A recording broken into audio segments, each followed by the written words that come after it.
listening to AM 1220 KDOW, the Bay Area's business leader. And welcome to Punch, Media and Marketing Made Easy, helping you explore new marketing and social media trends that will give you that extra punch in your marketing strategy. Now, here's your host for Punch, Media and Marketing Made Easy, Erica Taylor Montgomery. Good morning and welcome to Punch, Media and Marketing Made Easy. I'm your host, Erica Taylor Montgomery, and Punch, Media and Marketing Made Easy is a show that covers everything you need to know to punch through your competition and deliver a total knockout when it comes to public relations, marketing, social media, branding, advertising, and so much more.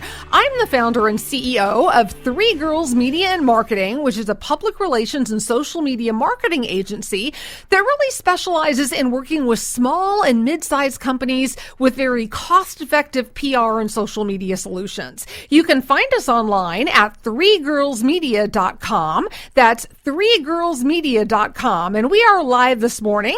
We're going to be able to take your calls throughout the hour, and I really appreciate you joining me. We've got another great show lined up for you. In round one today, we're going to be talking to a social media expert about how to maximize LinkedIn for your business. We're going to be covering some of the biggest mistakes being made on both personal and company profiles, how both B2B and B2C companies can benefit from using LinkedIn, and then we're also going to talk about some strategies that you should be implementing on the platform. And then in round two of Punch today, we're going to be talking with a communications analyst about creating powerful pitches for the media.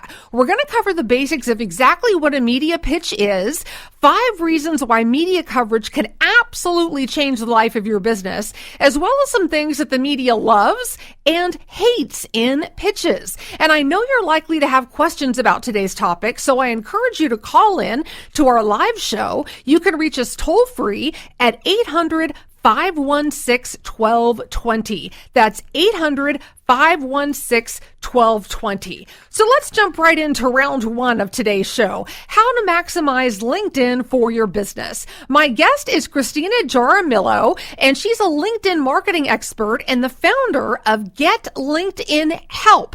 She's also the creator of the very first instant LinkedIn marketing templates, and Christina has actually been called a social media expert by the New York Times, and she's been quoted on numerous websites, including the National Association of Women Business Owners, of which I'm a board member. Christina, good morning. Welcome to Punch, Media and Marketing Made Easy. Good morning. Thank you for having me. I appreciate it. Of course, I'm really excited to talk about this topic because I'm a huge LinkedIn fan, and LinkedIn is a social media platform that we manage for many of our clients at Three Girls Media and Marketing. So I'm curious, why don't we start with the absolute basics and share why you think LinkedIn is such an important social network for businesses to be participating in? Well, first of all, I exclusively specialize in LinkedIn because there is no excess noise that you might find on Facebook or on Twitter. It's people who are on there for one purpose, and that's to do business and to make valuable connections and to just gain overall information to help them do more business, whether it's with other people or just to learn on LinkedIn. And you can search for prospects and referral sources and members of the media and different outlets, and you can tailor your searches by locations and subject and company name, and I haven't been able really to see that being done as well on Facebook and Twitter and all the other platforms. Yeah, so I absolutely agree with you. Yeah, and another thing that's great that a lot of people don't realize is that because LinkedIn's a business network, I found this great statistic that 82% of professionals that are surveyed trust the information that they receive on LinkedIn compared to Facebook and Twitter, which is their percentages were around 30% or 29%. So people are actually respecting the information that they receive on there. So if you're going to put some of your information out there, people are going to listen to it and actually think that it's something that they can take value from. And consider it more trustworthy, obviously, with those statistics than they would on other social media platforms, like you said, Facebook, Twitter, or even Google+.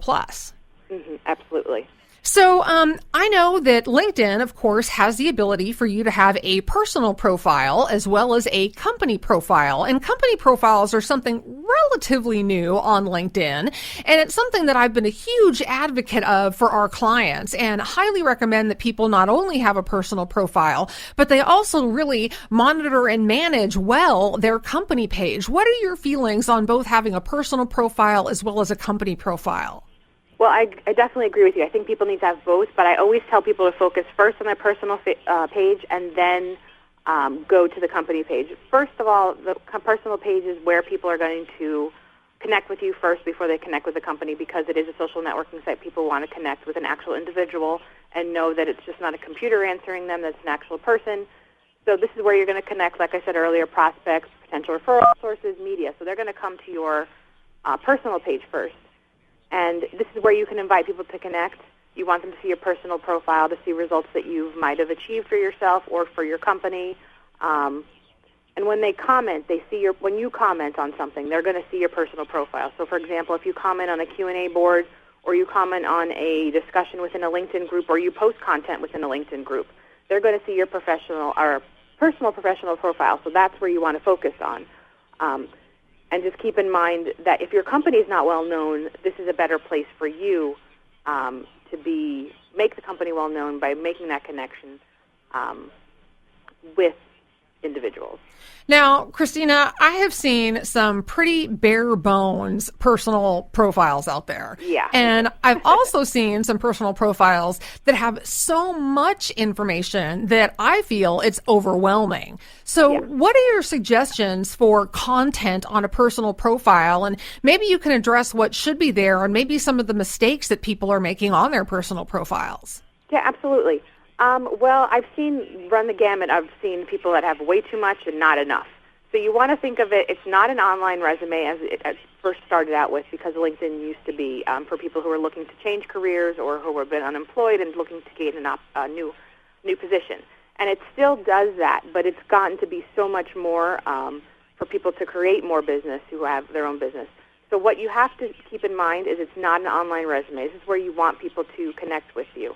So what I start off with is I tell everyone to have a attention-grabbing headline to get people to draw them in, to draw their attention in. So think of it as a newspaper headline. If you were reading the headlines on the cover of your local newspaper, you want something that's going to drive your attention to read that article more. So it's the same thing. You want something that's going to grab someone's attention and want to click on you to read more about what's in your profile. So in your profile, you should have results that you've achieved for clients, past and present, why people should connect with you, basically selling yourself to them, but not just giving them statistics like you would on your resume. And to strike the balance, making it too long and too short, what I try to tell people is to give them basically a teaser, but then you can also give a link. It won't be a hyperlink, but you'll be able to give a link to where people can learn more information if they're interested in that specific area of your profile, whether it's your summary, whether it's various positions that you've had.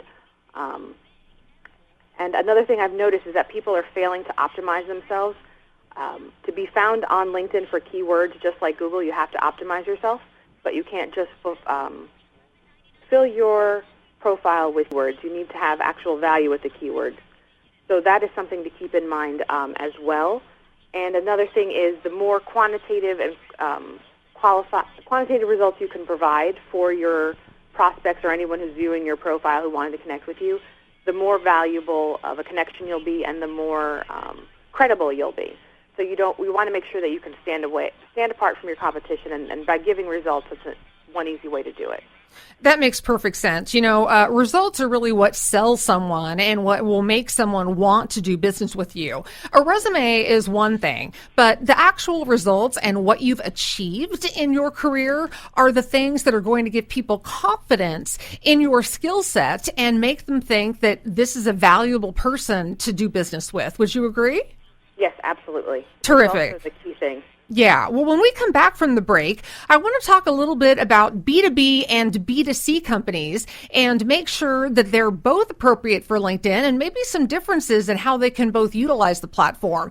You're listening to Punch, Media and Marketing Made Easy on 1220 AM KDOW, the Wall Street Business Network.